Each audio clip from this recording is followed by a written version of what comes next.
നിങ്ങൾ അറ്റ്ലാന്റിസ് എന്ന് കേട്ടിട്ടില്ലേ?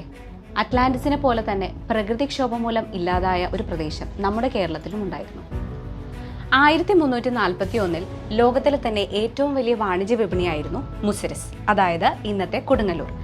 14ാം നൂറ്റാണ്ടോടുകൂടി ഈ പ്രദേശം മാപ്പിൽ നിന്ന് തന്നെ അപ്രത്യക്ഷമായി.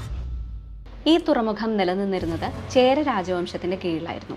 ഇതിലൂടെയുള്ള കച്ചവട സാധ്യതകൾ മനസ്സിലാക്കിയ ചേരർ ഈ തുറമുഖത്തെ പരമാവധി പ്രയോജനപ്പെടുത്താൻ തന്നെ തീരുമാനിച്ചു.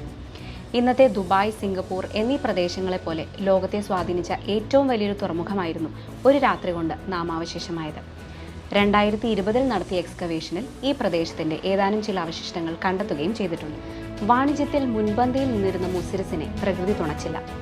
1341 പെയ്ത മഹാമാരിയിൽ കരകവിഞ്ഞെത്തിയ പെരിയാർ ആ തുറമുഖത്തെ ഭൂപടത്തിൽ നിന്ന് തന്നെ തുടച്ചുമാറ്റി. അന്ന് ആ പ്രളയത്തിൽ ഒലിച്ചു വന്ന അവശിഷ്ടങ്ങളെല്ലാം കൂടിച്ചേർന്നാണ് ഇന്നത്തെ വൈപ്പിൻ, കൊടുങ്ങല്ലൂർ, കൊച്ചി എന്നീ പ്രദേശങ്ങൾ രൂപപ്പെട്ടത്.